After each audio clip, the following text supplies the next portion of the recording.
If you've clicked on this video to take a look at the 131-foot J-Class yacht Rainbow, then you're in luck. We have some beautiful footage of her under sail, at anchor, and some surprising technical information too.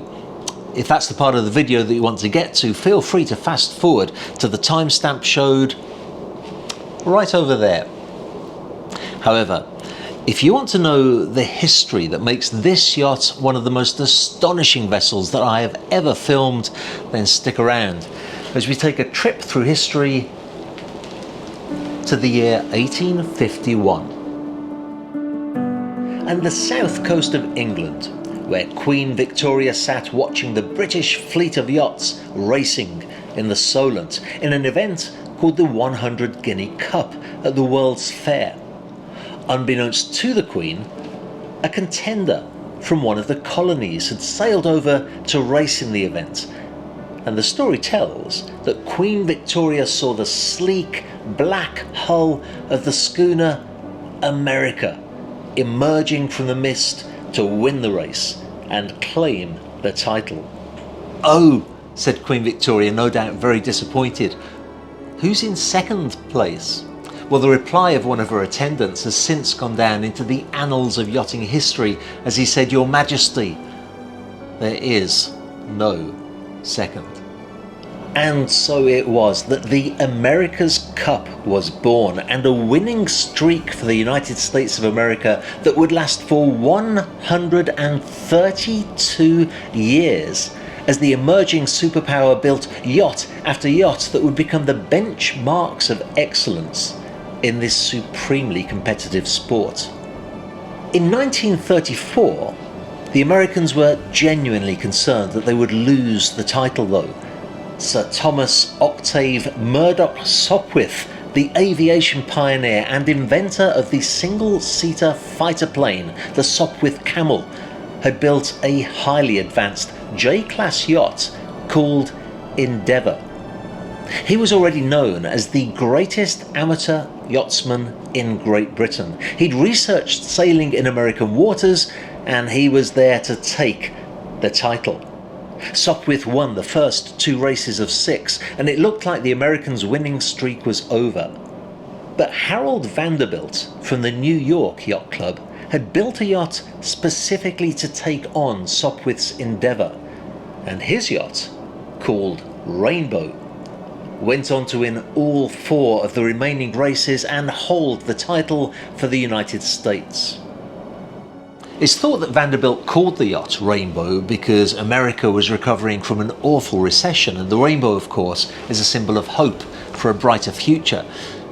Sadly though, by 1940, the world was at war, and Rainbow, along with 9 other J-Class yachts, was scrapped for metal to aid the war effort. In more recent years though, the line drawings that were necessary for a yacht to enter into that J-Class of vessels have been reused to build replicas of the originals, and the modern day Rainbow doesn't just do honour to the original, but she takes it to levels of technology that Vanderbilt could never even have imagined possible.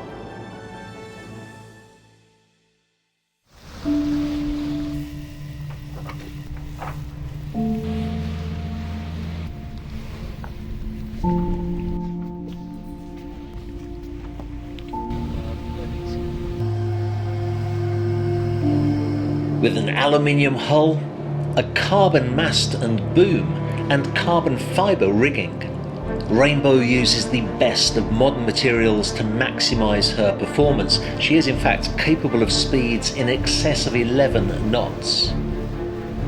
This is only the tip of the iceberg though as far as technology is concerned, as I'll show you in a moment. First though, it's good to be aware that these materials that were not so freely available nearly 100 years ago are not just about being light, but also about their incredible strength. The runners on this yacht can take up to 25 tons of load. When racing, the top load for the Genoa sheet is 11 tons, regularly running under 8 tons. The pressure on the mast foot is 54 tons. The mainsail is 485 square meters, propelling 162 tons of magnificently designed classic yachts through some of the most sensational waters in the world. I mentioned though that this is just the tip of the iceberg.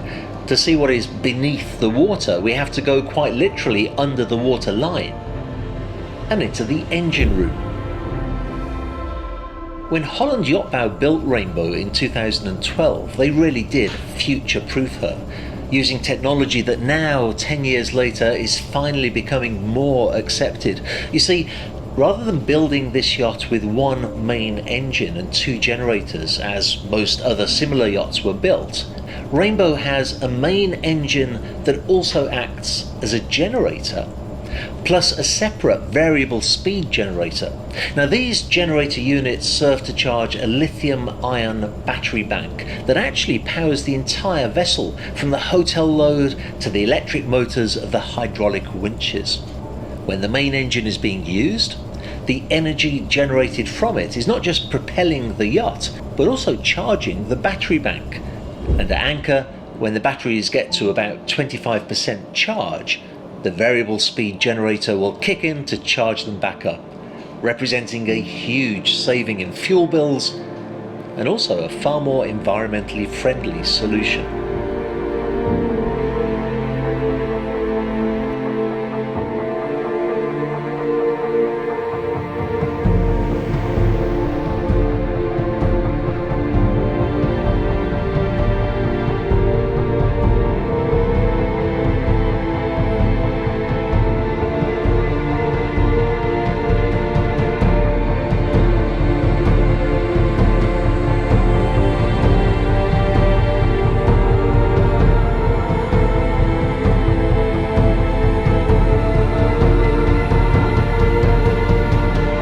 It doesn't end there though, because even when the yacht's under sail, the movement of the boat causes the propeller to rotate, and the rotation of the propeller harvests energy that keeps the batteries topped up. Now, just to illustrate why that's significant, imagine a yacht, for example, that's crossing the Atlantic. Most yachts will have one or even both generators running all the time. Not so with Rainbow. The captain was telling me that when they crossed the Atlantic, they only had to use the variable speed generator occasionally. In fact, in a 2-day period, they consumed just 20 litres of fuel. I imagine there's going to be yacht captains watching this video who are pretty enviable of that fact. Now, you've seen that the exterior of the yacht is absolutely beautiful in design, but what about inside? Well, when I went below deck for the first time, I was so stunned by what I saw. I thought the best thing I can do is just shut up and let the pictures do the talking.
Well, it's no secret that this YouTube channel is producing videos of yachts that are for sale, as is this yacht, and I have to say that there's actually never been a better time to buy Rainbow. Why do I say that? Well, she was delivered in 2012, that's 10 years ago, and when you're buying a yacht, you always need to be aware of that 10-year window. Most yachts have to go through a 10-year survey so that they can keep in class.